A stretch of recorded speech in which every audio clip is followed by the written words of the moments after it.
NineTen, NineTen, NineTen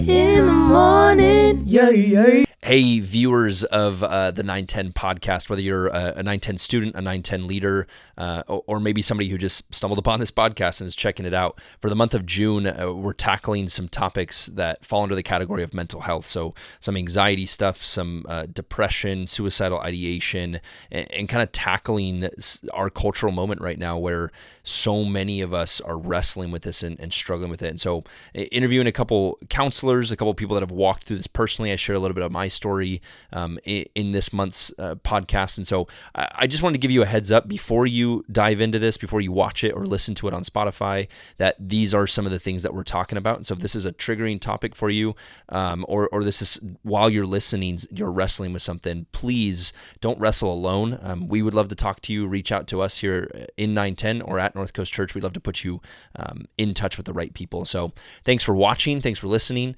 Check out this episode. Yo, what's up, NineTen? Connor McFadden. Hi. On the podcast, the man, the myth. Connor, I want to launch this thing by talking about Ironmans because I don't understand anybody that says, I want to swim 2.3 miles and then bike 100 miles and then run a marathon. You're a legend. How did you arrive at the idea that was a good idea? I like the idea of pushing for something big that I could look back on and go, man, that was like a stone in a pile of stones, but a big one. I could look back and go, that was awesome. Yeah. And I want my boys to see that. Yeah. Like, wow, Dad really went for it. And yeah. I feel like this is the time right. I could do that. But let me make this clear. I've yet to do an official Ironman. So now, but honestly, Chris Brown, Larry, and I are tied for number of Ironmans.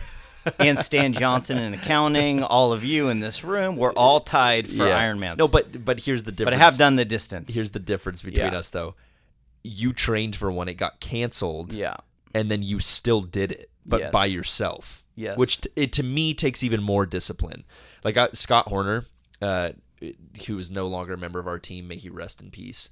Not that he's dead or anything. He's just dead to me because he's in life groups now. But he talks about the 2.3 mile swim and having so many people around him, and it felt like, he's like, it almost felt like we were creating a current in the ocean, and he's like, it was exhilarating swimming with that many people. You were alone. Yeah.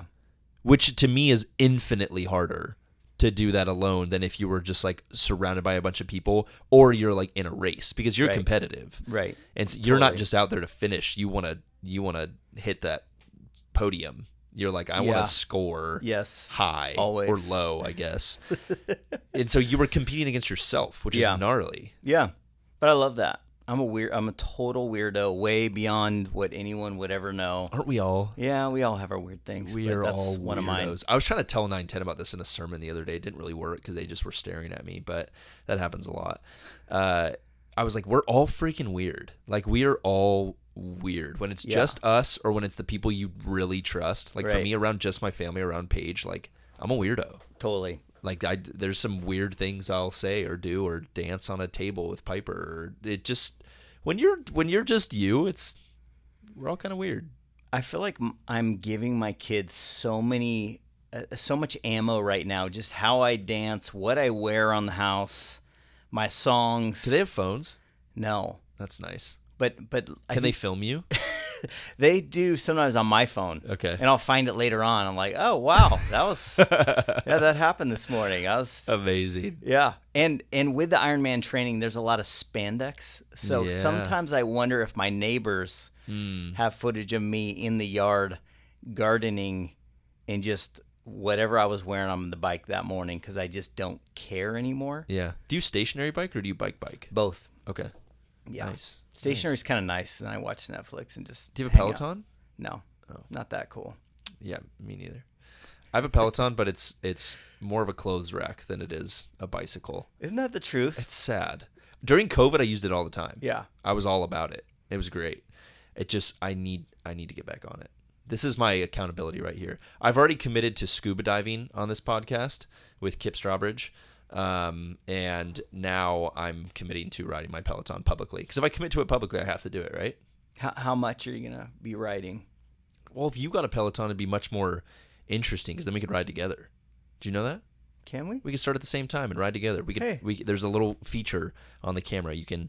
Anyways, we're burning way too much time talking about a Peloton. Stupid. Okay, the month of June, we're focusing in on mental health, and so we've done some really cool episodes, and we got some dropping in the future here. But I want to pick your brain a little bit. You're an MFT, is Yes. that correct? Okay, Yeah. marriage and family therapist. I love. You're a fascinating human being to me because you don't fit a category. And I like those kind of people. I like to hear that too, because I don't want to fit in a box. You don't. You really don't. I think my mom is a counselor of sorts, and so I grew up around the sphere of counseling. And my mom is incredible. She's an amazing woman and has helped so many people in so many different ways. But I think I always had a little bit of a stigma with counseling, like, oh, it's for those people. Totally. And I remember when you and I sat down for the first time, and it was honestly around the season. I shared this with on our podcast with Karen of a season for me where I started experiencing anxiety, and I had no empathy for anxiety until I experienced it. Right. I always just kind of thought, like, come on, just toughen up, buttercup, and you'll be fine. And then I experienced the like crushing weight of it and was like, oh no, what do I do? And a lot of that was like I got to come and sit with you and we got to have these cool conversations, and as I sought this outside help, but you were throwing me for a loop because of that not fitting in a boxness, right? I was like, this dude's got tattoos and he came to the Lord late, which is similar, to Karen Keith's story, not as late as her, but you're like this athlete, but a pastor who cares about like missions and community service, but also this therapist. And I was like, who is this dude? And it was fun for me to be able to process that with you as you have all of these different roles and hats that you wear as dad and community service, and now over missions at North Coast Church and marriage and family therapist. What do you see in our current cultural moment that celebrates mental health? We talked about this a little bit with Karen of how do we normalize but not glorify? Right. And it feels like this pendulum swing, right? When I was in high school, it was like a big no-no to be in counseling. Or if you were like depressed, it was like you were a social outcast. And now it's the opposite. It's like I'll have students that'll be like, well, what medicine are you on? Well, I'm on this and I'm on this. And it's like such a normal conversation. And I think the outcast is wrong, right? Nobody would say it's good to outcast people that are struggling with mental health. It's like nobody would say that that's okay. But I also think there's danger in the glorification of it and the finding your identity in it. Oh, totally. How much are you seeing that in our cultural moment right now? What do we do with that? Yeah, different generations. Like my generation, I remember specifically, I had a buddy named David Crum. If he's out there, look me up. He's a cool dude. But we're hanging out at the pool. Nothing would make me happier than if David Crum somehow stumbled upon this podcast. It's like nearly impossible. We're hanging out. It's like night. We're in the pool, and I was like just starting puberty, and I had no idea. My parents never talked to me about it or anything. And I asked him like, "Hey, is this like going on for you too?" And he looked at me. He's like, "That's so dumb." And I was like, "Yeah, dumb." And I never talked about it again. Yeah. I think even through high school, I never talked about any question I had. So I think the thing I found was like, it was almost like I was just squishing everything down, like, shove it in there. And and then I found it made its way out in things like rage or anger. Like it wanted to come out, but it was so compacted in there. Even just questions, feelings, thoughts, all the stuff that I was wrestling with, never talked about it. So then I would shove it down in there, and it would just come out its own way, and in reckless ways, unhealthy ways. And I do feel like there is a contingent of people that do that, especially guys. Like anger is celebrated, right? Did you see how pissed he was? And guys are like fighting each other all the time. One of my favorite Instagram things I follow is hockey fights. It's amazing. It's so good, but don't watch it because it's not that good. It's just for research purposes, but. Guys just go at it so often, and I feel like we're so behind in allowing people to just talk about stuff. Yeah. It would have been so helpful at that time to connect with someone going through the same thing I was and just be able to talk about it. And yeah, I agree. If you look at, even if you're watching TV or whatever you're following, there's a certain percentage of ads that have to do with medication. You think about just how often we're being fed this message of something is off. Here's where you go to fix it. So, and we're self-medicating. No one wants to wait to feel better. We're used to feeling better really quick. So we drink, we use drugs, we have sex, we do all these things that are instant gratifications, but they don't really fix anything. They're just a self-medicating. And I do feel like we're a self-medicating culture. The things that take a long time, we just have no tolerance for the wait. And so we rush everything and then wonder why it's not working, and then spend months or even years riding these highs and lows and then overcompensating and trying to mix in other things and never getting anywhere. So I do see a lot of that right now, and I think and to be honest, I think we're only just scratching the surface right now in terms of what we're going to see coming out of this season. What do you see as the most prevalent mental health battle right now? I think a lot of people are just depressed, just down. What is depression? Depression, some of the things that we would look at would be if a person is just completely unmotivated, and they normally are.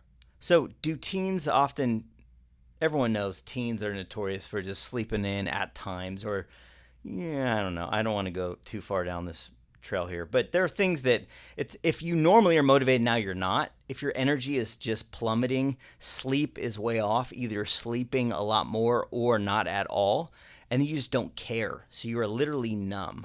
These are some of the most common signs of depression, and sometimes you even feel it in your body. And so when you a lot of us get that over a day or maybe a few days, but when you see a pattern of depressed for, say, 7 days, and then you're feeling better, but then it rolls back around without some sort of thing that makes you depressed, and that starts to move into the realm of clinical depression. Is it depression?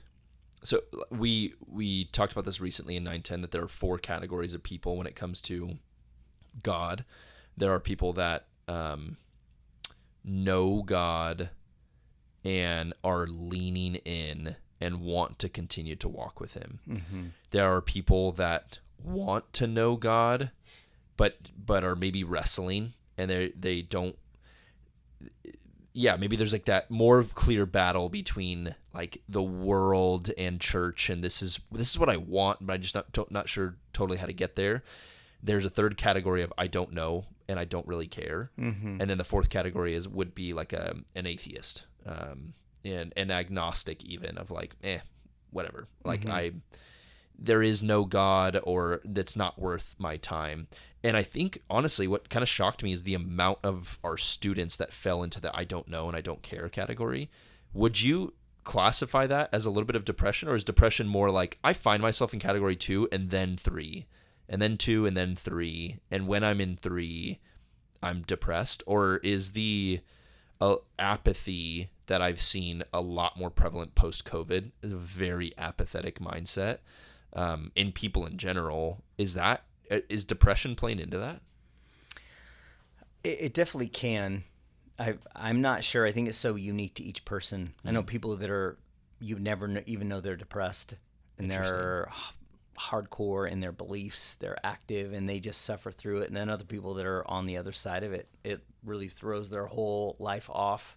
They're inactive. They're not even.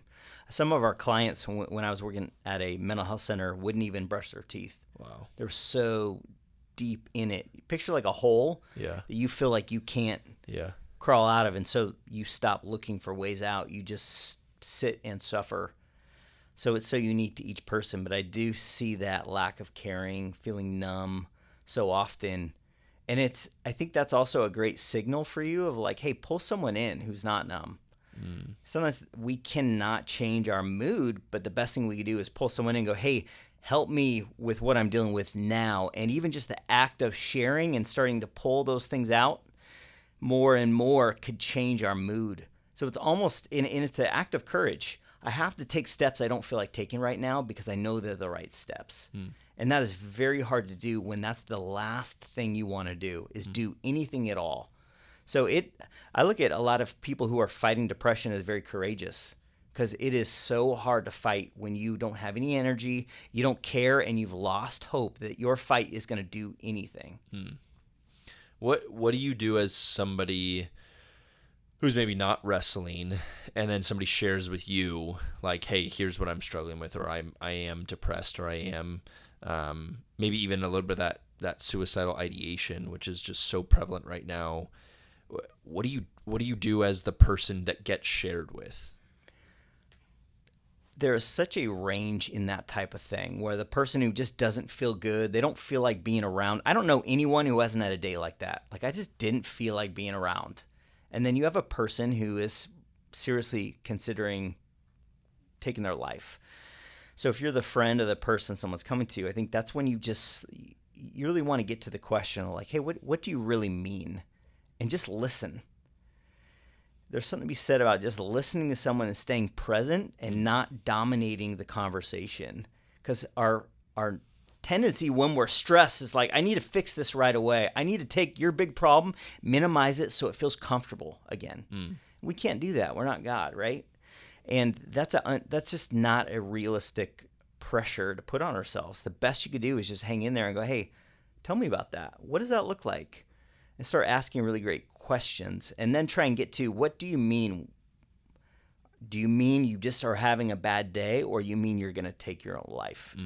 And the thing that I used to do is I used to feel bad about going there with someone, or kind of uncomfortable or insecure. Like, oh, I don't want to ask them a weird question or make them feel weird. Now I just don't care. I feel like when you love someone, you ask hard questions and you speak the truth in love. And so when you do that, you may get someone who's put off by that, but I really don't care. I would rather love someone and they feel that, and love them so much so that I risk even a step back in our relationship than to have them hurt themselves or to walk away and feel like, no, I still don't feel like anyone understands me. So I just say, go there with them. Now, if you have someone who's going there every week, here they go again. They're dominating an hour. I feel like you also need boundaries in how you do that. One time someone comes to you and wants to talk, give them your time. But if it's every week, or it's dominating all the time and they're wanting to take up all of your attention, that's when you start setting some of your boundaries with them. Like, hey, I'm willing to give you some time, but you need to go to counseling. And if they don't go to counseling, stick to what you said the first time. Like, I feel like we've talked about this. I really feel like you should be doing counseling, because you could actually be enabling them to not get real help. Why do you think we currently are seeing like such a crazy hike in statistics of suicidal ideation, even suicide of teens taking their lives? Why do you think that's so prevalent right now? And yeah, I go back to like when I was in high school, we like that was such a gnarly thing, and now, like, to me it's equally as gnarly, but because it feels so normal, there's I think there's still a pocket of people that view it as like intense and gnarly, but I've also seen like a rise in the normalcy of that, and the normalcy of that like terrifies me. Sure. It's like, this can't become a normal conversation and just like, oh yeah, it yada yada yada, and it's like, no, that's not lighthearted. That's not a normal conversation. Like, this has to be taken seriously. But I feel like at its worst, it can move towards that. Like, it's just normal. Right. It became an option. It wasn't really an option. It was an oddity before. Like, everyone kind of knew someone far away that maybe they took their own life. Now it is something we see or hear of every day. And that becomes a serious option when we're struggling. Like, oh, maybe this is a thing. Maybe I'll go down that road. Yeah. I feel like we see a spike in suicide with the introduction of social media too. Like, you can't deny the correlation of those two and the spike in each at the exact same time. Wow. So you're constantly being critiqued by someone, and so much of your self-worth has changed to how you're viewed by other people. And especially in the last few years where we haven't had the same interaction with people. So there's so much an emphasis on this other area of getting a lot of my confidence, my self-worth from this, but I also have a complete lack of that in my personal relationships. And I feel like that needs to be swapped. I have so much of that here with people in real relationships that I could take some of the people that don't care for me online or through social media. Wow, that's fascinating. I'm not sure I've put those things together in such clear terms before, that we were seeing a rise in suicide and suicidal ideation before COVID. That existed because of the rise of social media, but there was still a normal social circle, high school, workplace, friend groups, sports. But because this was becoming so prevalent in social media, we were starting to see that mental health battle. And it was already like, is this winning? We can't really tell. And then all of a sudden, boom, this drops out. Right. And you lose all social, sports, school, everything. And this that was already maybe an issue or something that we were wrestling with not only became more prevalent, but it became the only thing. Right. So if you were wrestling with this before, if you were struggling with your identity before, if it was hard for you when people attacked you on here before, and then all of a sudden that becomes your entire world, that almost like a duh that we're seeing what we're seeing right now. What do you see as the like solution to that? Like now that we're on the other side of COVID, kind of weird that people are starting to get it all of a sudden again. Like, but what's the way out? Like, what's the light at the end of the tunnel? Yeah, that's such a good question. And I mean, the first thing that popped out to me is like really living life where I have meaningful relationships with people and I'm present with them. For me, that's my phone broke on Friday, and it was like a mini panic attack. I knew I had all these people who were going to be contacting me in work and all these things. And then Friday night, I felt a sense of ease and peace that I haven't felt in a while by knowing that no matter what, I was not going to be contacted, and I couldn't even if I wanted to. Wow. It was a literal unplugging of everything. And there's something to be said about that type of thing. Your phone tells you how much you're tuning in every day on average. That sucks. Look at that number. Are you okay with that much of your life consumed with a box? Or do you want to spend that type of thing with real people and real relationships? And for me, I don't want my kids to be seeing dad's face through a screen.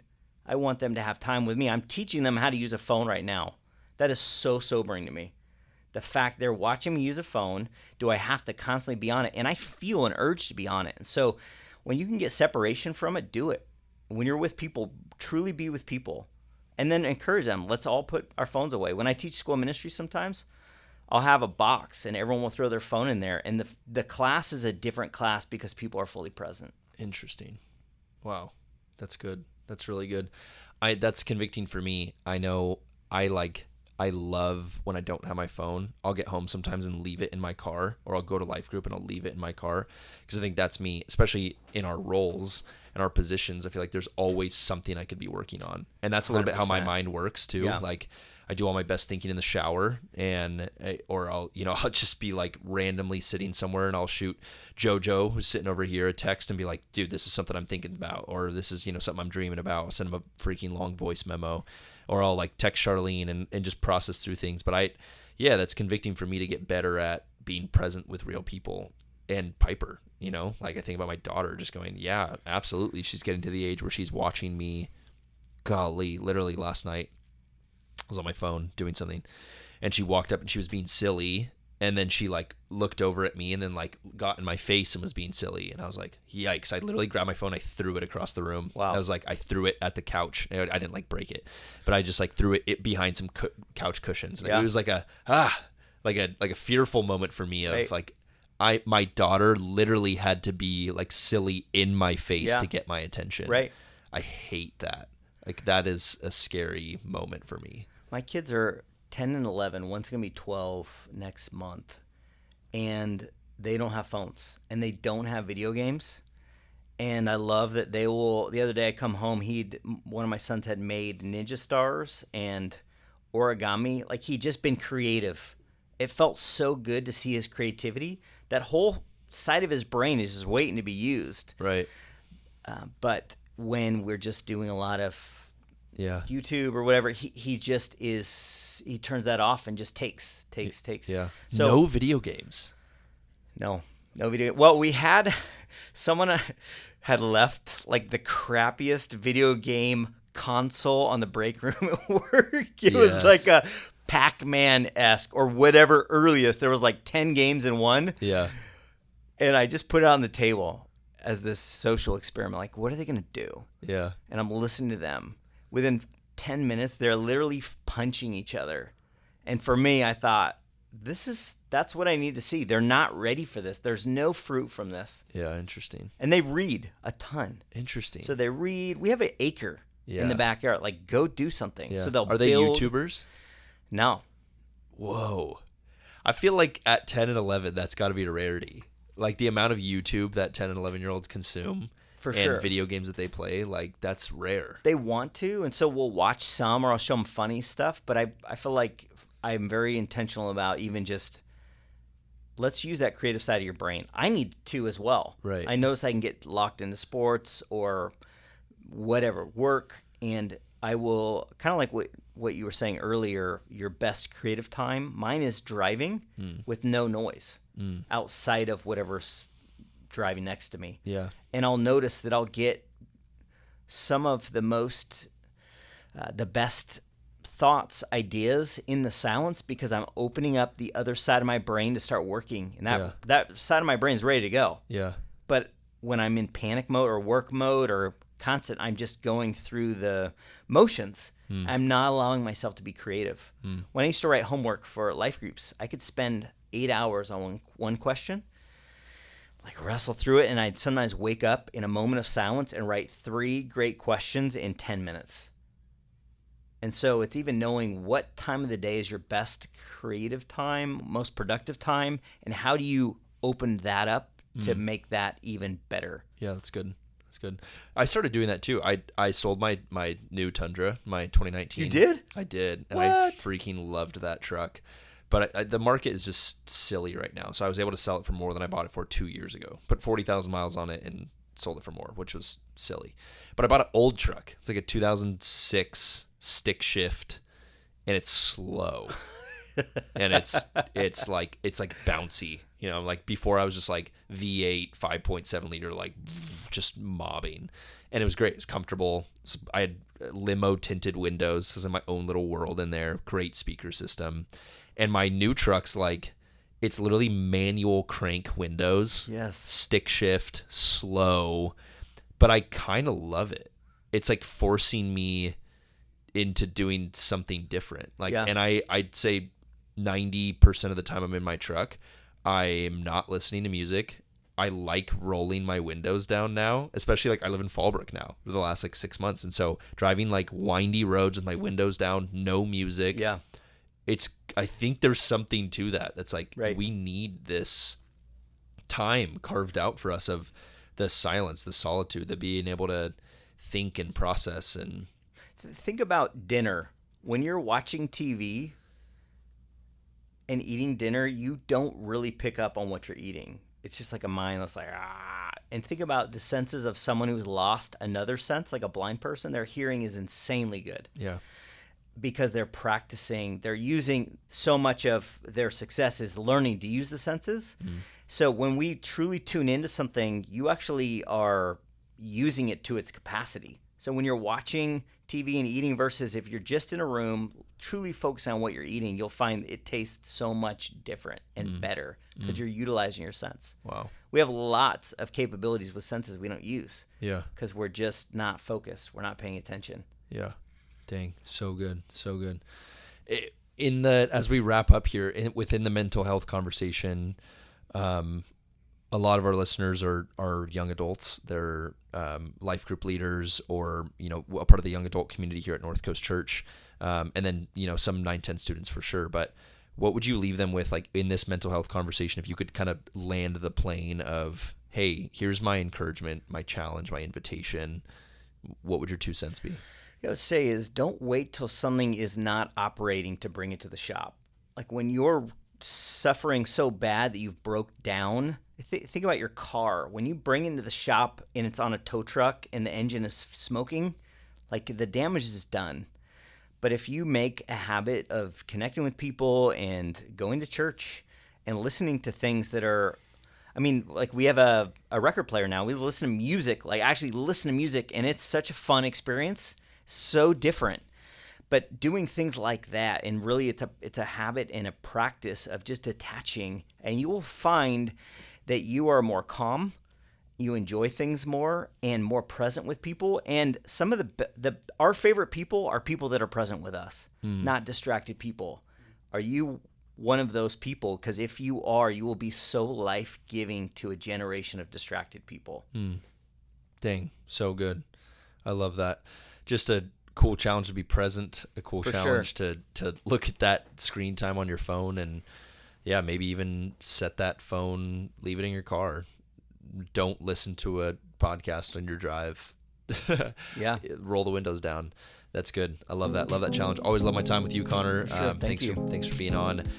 These episodes are a little bit longer, and if you made it to this point in the episode, I think it's important as we dive into these conversations on mental health to tease it out a little bit and not rush through this conversation. So, yeah, thank you. That was a gift. Appreciate it. Thanks, fun. NineTen. Catch you next time.